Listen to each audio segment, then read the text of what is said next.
राशि अभी आधा घंटा पहले ऑफिस पहुंची ही थी और कल के सारे कामों का जायजा लेकर अपनी टीम को आज के टास्क सौंप रही थी। तभी उसका फोन बजा। उसने फोन उठाया ही था कि उधर से विशाल के चिल्लाने की आवाज़ आई।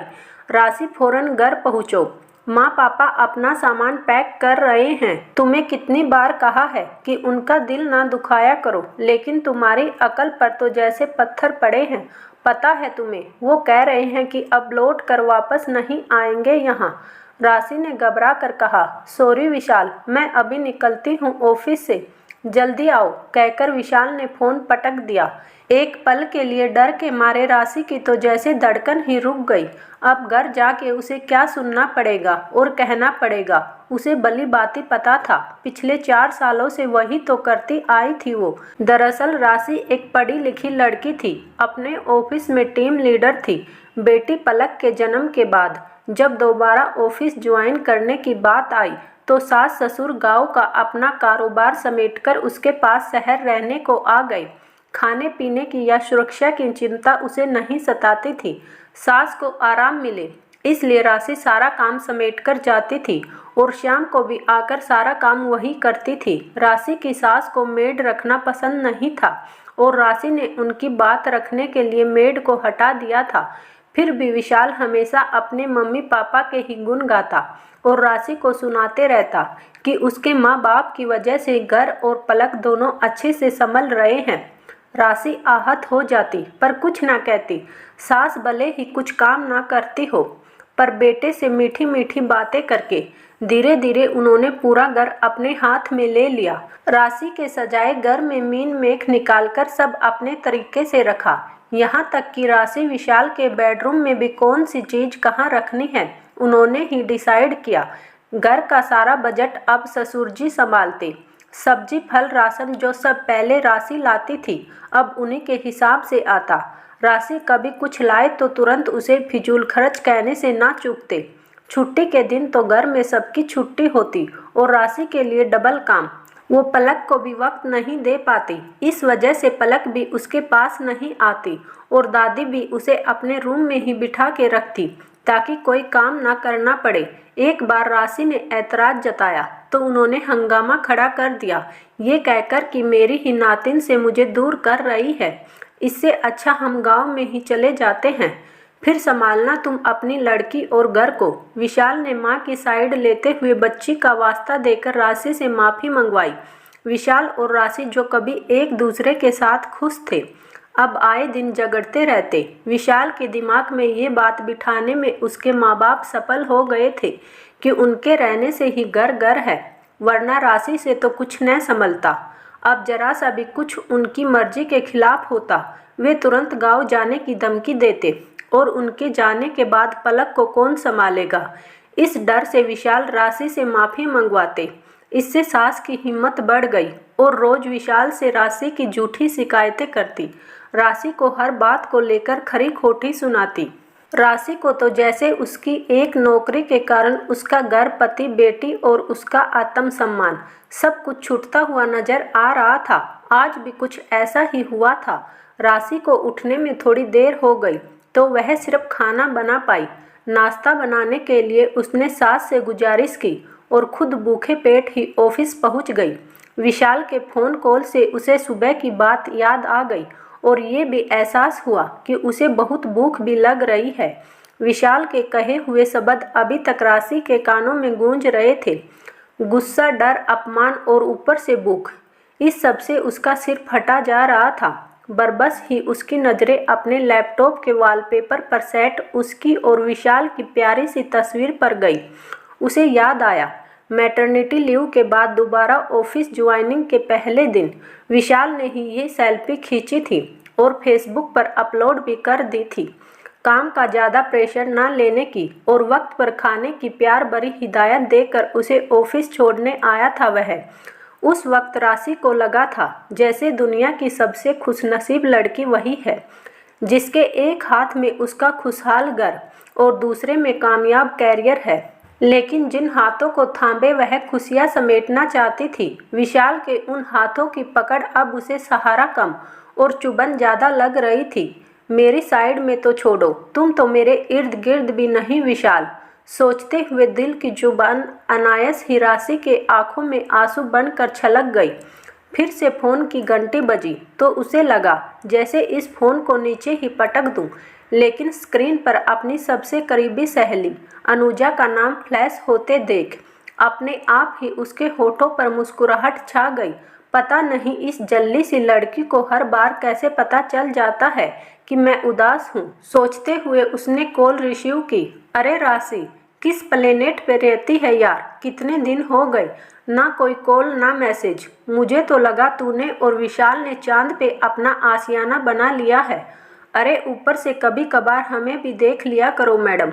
अनुजा की बहते झरने जैसी बातें और खनकती हंसी सुन राशि को कुछ ठंडक तो मिली, पर अगले ही पल उदासी के बादल फिर से गिर आए। धरती पर ही हूँ अभी और कुछ परेशान भी, उसने कहा। डोंट वरी सेनोरिटा, मैं आ गई हूँ अब, कोई परेशानी नहीं। बोल क्या हुआ अनु, पता है। और राशि ने आज सुबह तक की सारी बातें अनुजा से कह डाली। और विशाल भी मेरा साथ नहीं देता यार, कहते हुए राशि की आवाज़ भारी हो गई।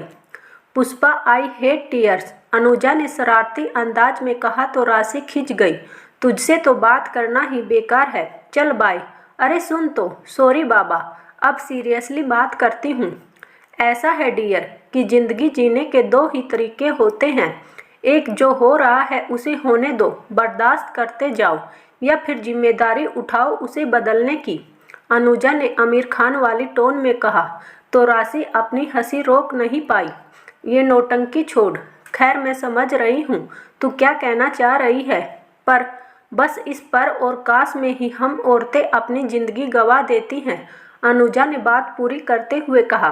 देख राशि, वो ससुराल है तेरा, कोई जेल नहीं जहाँ तू डर डर कर रहे। एडजस्ट करने और अन्याय सहने में फ़र्क होता है।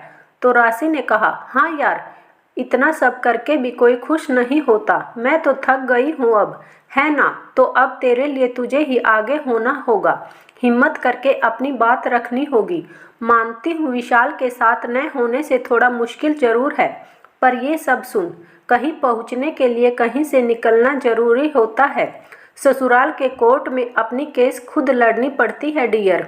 विशाल को अपना वकील बनाएगी तो इंसाफ का तो पता नहीं, पर एक चीज़ ज़रूर मिलेगी, वो है तारीख पे तारीख, तारीख पे तारीख। दोनों सखियाँ एक साथ बोल के जोर से हंस पड़ी। लव यू अनु, आज इतने अरसे बाद ऐसे खुल के हंसी हूँ मैं, राशि ने सुकून भरी आवाज़ में कहा। और सही है तेरी बात, अपनी खुशी की जिम्मेदारी मुझे खुद ही उठानी होगी, ताकि आगे चल के पलक को भी ये सीख मिले। ये कही ना अब पते की बात तूने, चल फिर bye and all the best, कहते हुए राशि तुरंत बोल पड़ी। अरे ऑल द बेस्ट नहीं, बोल जा सिमरन जा। और हंसते हुए उसने फ़ोन रखा। दोस्तों, कौन कहता है कि छुअन सिर्फ स्पर्श की होती है। कभी कभी हमारे करीबी दोस्तों द्वारा बोला गया हर शब्द मन की कई जमी हुई परतों को चीरकर सीधा अंतर्मन को छू लेता है और हमें एक नई ऊर्जा से भर देता है। राशि के साथ भी यही हुआ। ऐसा नहीं था कि अनुजा ने कुछ नई बात कही थी, पर कभी कभी सब समझते हुए भी आगे बढ़ने के लिए हमें एक छोटे से पुश की ज़रूरत होती है, और वो पुश हमारी राशि को मिल चुका था। रोज रोज के बादशाह और गुलाम वाले इस खेल में अब एंट्री रानी की हो चुकी थी। तो हमारी राशि रानी ने पहले तो अपना फेवरेट आलू पराठा ऑर्डर किया और फिर इत्मीनान से विशाल को फ़ोन मिलाया। राशि के बदले अंदाज से बेखबर विशाल फ़ोन उठाते ही बोला, कहाँ तक पहुँची हो यार, कब से तुम्हें फ़ोन ट्राई कर रहा था, जल्दी आओ और ख़त्म करो ये मैटर, मुझे भी ऑफिस निकलना है। विशाल की बात सुन राशि ने शांत स्वर में कहा, सॉरी विशाल, पर मैं इस वक्त घर नहीं आ सकती, टीम के साथ एक इम्पोर्टेंट मीटिंग है। राशि के इनकार की आदत न होने से विशाल गुस्सा हो गया। क्या नहीं आ सकती मतलब? और यहाँ मम्मी पापा जाने की जिद पकड़े बैठे हैं, उनका क्या करूँ? उन्हें जाने दो विशाल, तुम ही कहते हो ना कि वे बड़े हैं और हमें उनकी हर बात माननी चाहिए। राशि बिना किसी हिचकिचाहट बोल पड़ी। बात खुद पर आते देख विशाल एक पल को हड़बड़ाया और दूसरे ही पल उसने चिल्लाकर कहा, क्या जाने दो, होश में तो हो। और पलक, उनके बिना कैसे संभालोगी तुम नहीं विशाल, हम। शायद तुम भूल रहे हो पलक, उतनी ही तुम्हारी भी जिम्मेदारी है जितनी मेरी। और अगर माँ पापा जाते हैं तो आज के लिए ऑफिस से छुट्टी लेकर ये जिम्मेदारी तुम निभाओ। कल से क्या करना है वो मैं देखूंगी। राशि ने अपनी बात कायम रखी। गुस्से से आग बबूला हो उठे विशाल ने अब अपने पति हक का ब्रह्मास्त्र निकाला। बंद करो ये बकवास और चुपचाप घर आकर माफी मांग लो माँ से। इस तरह ऐन वक्त पर छुट्टी देने के लिए ऑफिस तुम्हारे बाप का नहीं है। पर आज हमारी रानी भी हर बार पलटना जानती थी, तो मेरी कंपनी भी हमारे पापाजी नहीं चलाते मिस्टर विशाल चतुर्वेदी, जो आप मुझे कभी भी घर बुला सको। हाँ, एक और बात, आइंदा से मुझसे उसी भाषा और टोन में बात कीजिएगा जैसे आप खुद सुनना पसंद करेंगे। इतना कहते हुए राशि ने फ़ोन काट दिया। और किसी को इतना मत डराओ कि डर ही खत्म हो जाए। कहीं से सुनी बात आज उसे फिर याद आई। पर विशाल को दो टूक सुनाने वाली राशि खुद अपनी माँ के कामकाजी होने की वजह से दादी की गोद में ही बड़ी हुई थी। इसी वजह से एक बच्चे के जीवन में दादा दादी की अहमियत को वह बखूबी समझती थी। यही वजह थी कि वो आज तक चुप थी। और चाहे राशि से कितना भी बैर क्यों ना हो, पर पलक में तो सासू माँ की जान बसती थी। परियों की कहानी में रंग भरते भरते अपने तजुर्बे से शायद दुनिया के किसी किताब में से ना सिखाई जाने वाली कुछ अच्छी बातें उन्होंने पलक को बचपन से सिखाई थी। नन्ही सी उम्र से पलक भी माँ के ऑफिस जाने के बाद दादा दादी के साथ खुद को सुरक्षित महसूस करती।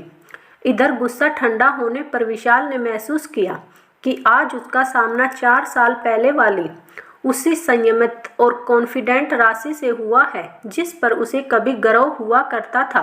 राशि को अपने कंट्रोल में रखने की माँ की जद्दोजहद को भी वो हर रोज देख रहा था, पर उन्हें कुछ कहने की बजाय राशि पर जोर दिखाना उसे ज़्यादा आसान लगता था।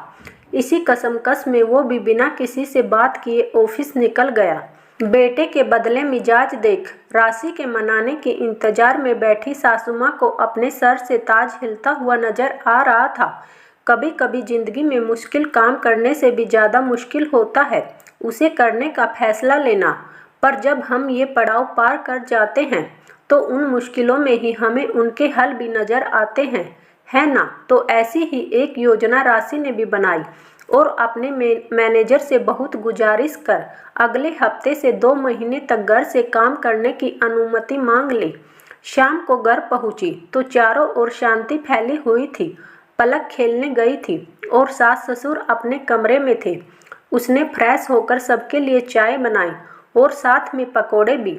अपने पसंदीदा पकोड़े देख ससुर जी के चेहरे की रौनक तो लौट आई, पर सासू माँ भी अपने हथियार डाल दे तो ये भी कोई बात थी भला।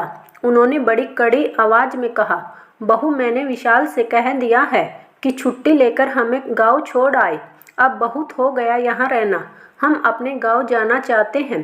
अरे बस 1-2 हफ्ते के लिए। पकोड़ों के साथ घर की शांति भी हाथ से छूटती देख ससुर जी ने बात संभालनी चाहिए, पर उनकी बात बीच में ही काटते हुए राशि ने कहा, नहीं पापा जी, अब इस बुढ़ापे में आप लोगों को यहाँ जबरदस्ती रोक कर रखना मुझे भी अच्छा नहीं लगता। माफ़ी की जगह यह अनअपेक्षित बात सुन सासू माँ की बोहें तन गई। राशि उनकी तरफ देखकर बोली, मम्मी जी ये तो आपका बड़प्पन है कि आपने इतने साल सब संभाला है, पर अब मेरा भी फर्ज बनता है कि मैं आपकी कुछ जिम्मेदारियां बांटूं। आप निश्चित होकर जाइएगा क्योंकि मैंने आज ही अपनी नौकरी से इस्तीफा दे दिया है। क्या? ससुर जी और पीछे से घर में प्रवेश करते विशाल दोनों एक साथ बोल पड़े। सासू माँ भी इस अचानक हुए वार से सकते में आ गई। हाँ विशाल, इस समस्या का मुझे यही हल ठीक लगा। हाँ, 2 महीने का नोटिस पीरियड अभी काटना है, पर डोंट वरी, मुझे वर्क फ्रॉम होम दे दिया गया है। माँ पापा, लेकिन आपको प्रॉमिस करना होगा कि अगले महीने पलक के चौथे जन्मदिन पर, चाहे 1 दिन के लिए ही सही, पर आप आएंगे जरूर। चलो पलक बेटा तैयारी करो, हम भी इस संडे पापा के साथ दादा दादी को छोड़ने जाएंगे। अपने पापा के साथ घर आती पलक तो घूमने जाने के नाम से उछल पड़ी, पर विशाल के चेहरे का रंग उड़ गया और सासू माँ, उनको तो बस चक्कर आने ही बाकी रह गए। पर जंग में एक बार उठाया गया कदम वापस थोड़े ही लिया जा सकता है। ससुर जी समझ गई कि अब की बार पैकिंग सच में करनी पड़ेगी। खैर जो भी हो, गांव में सास ससुर से विदा लेते वक्त पलक और विशाल के साथ साथ राशि का भी दिल भर आया। पर परिवार में सबका हित साधते हुए हर घर की रानी को कभी कभी ऐसे कठोर निर्णय लेने पड़ते हैं। तो घर वापस आकर सबसे पहले राशि ने अपनी पुरानी मेड को फिर से काम पर रख लिया और एक नए ढंग से जिंदगी की शुरुआत की। घर, ऑफिस, पलक, मेड, सब्जी, राशन, दूध वाला, पेपर वाला, सबके बीच तालमेल बिठाते बिठाते उसे सास ससुर की कमी तो जरूर खलती, पर कुछ ही दिनों में बिल्कुल सुचारू गृहिणी के रूप में उसने घर की बागडोर को फिर से संभाल लिया। पर सारी चीजें अपने तरीके से रखते हुए भी सासू माँ की हुई ड्राइंग रूम की सजावट उससे बदलते न बनी। राशि को अकेले सब कुछ इतने अच्छे से मैनेज करते देख विशाल की आंखों से भी अपने माँ पापा द्वारा बिछाया गया भरम का पर्दा हट गया। उधर सास ससुर का एक भी दिन पलक को बिना याद किए नहीं कटता। सासू माँ को फिर से किचन संभालने की नौबत आने पर आए दिन राशि के बने बनाए खाने की और साथ में अपने द्वारा उसे कसे गए तानों की भी याद आ जाती, क्योंकि वैसे ही कटु शब्द अब उन्हें अपने पति से सुनने पड़ते। कुल मिलाकर उन्हें एहसास हो चला था कि अपनी बहू से ईर्ष्या कर उसे नीचा दिखाने की बजाय अगर वे उसका सहारा बनती हैं तभी बेटे की नज़र में भी अपने प्रति आदर बनाए रख पाएंगी और साथ में हर रिश्ते की गरिमा भी। आज अपने चौथे जन्मदिन की पार्टी में दादी की गोद में बैठी पलक उन्हें अपने नन्हे हाथों से केक खिला रही थी कि तभी पहले ही बनाई योजना के अनुसार राशि की दोस्त अनुजा ने सासू माँ के सामने कहा, अरे यार राशि, तू इतनी अच्छी इंटीरियर डिजाइनर है, हमें तो पता ही नहीं था। वह मान गए भाई तेरी चॉइस को, कितने सलीके से रखी है तूने हर चीज़, एकदम परफेक्ट। बाकी सहेलियों की भी अनुजा की हाँ में हाँ मिलाते देख राशि ने सासू माँ के गले में प्यार से हाथ डालते हुए हंसकर कहा, अरे अनु, मैं और इंटीरियर डिजाइनिंग मजाक कर रही हो क्या? इस सारी सजावट की और तेरी तारीफ की भी हकदार तो हमारी मम्मी जी है, और वैसे भी बड़ों के मातर होने भर से ही घर की सुंदरता को चार चांद लग जाते हैं, है ना? राशि के मुंह से ऐसी बातें सुन सासू माँ गदगद हो गई। अपनी बात का असर होते देख राशि ने आगे कहा, और अनु, तू उस दिन सेविंग के बारे में कुछ कह रही थी ना, तो माना कि तूने फाइनेंस में MBA किया है, पर घर के बजट को संभालते हुए भी बचत कैसे की जाती है, इसकी ट्रेनिंग कभी हमारे पापा जी के पास जरूर आना। बहू से अपनी तारीफ पाकर तो ससुर जी की छाती अभिमान से और चौड़ी हो गई। अपने माता पिता के आंखों की चमक देख विशाल ने प्यार से कहा, पर हमें तो तुम्हारी सहेली से शिकायत है अनुजा। देखो ना, हम तीनों के होते हुए भी वह सिर्फ घर और पलक के लिए अपने अंदर की प्रतिभा को दबाना चाहती है। हाँ बहू, तू नौकरी से अपना इस्तीफा वापस ले ले, हम अब से यहीं रहेंगे, और वैसे भी तुझे घर के कामकाज सिखाने की मेरी ट्रेनिंग अभी अधूरी है। सासू माँ की बात सुन सारे अपनी हंसी रोक न पाए और जैसे आपकी मर्जी मम्मी जी कहते हुए राशि ने उनके पाँव छू लिए। थैंक्स यार अनु, राशि ने बड़ी आंखों से कहा। तो अपने फिल्मी अंदाज में अनुजा बोल पड़ी, कोई बात नहीं सेनोरिटा, बड़े बड़े देशों में ऐसी छोटी छोटी बातें होती रहती हैं। सखियों, अंत में बस इतना ही कहना चाहूँगी कि इस कहानी के किसी भी मोड़ पर अगर आपने राशि में अपने आप की छवि देखी है तो खुद में छिपी हुई उस रानी को पहचानिए, उसे हिम्मत दीजिए, आगे बढ़ाइए, और सबसे महत्वपूर्ण बात, उसे हमेशा अपने अंदर जीवित रखिए। धन्यवाद। अगर कहानी पसंद आई तो प्लीज़ वीडियो को लाइक और चैनल को सब्सक्राइब जरूर कीजिएगा।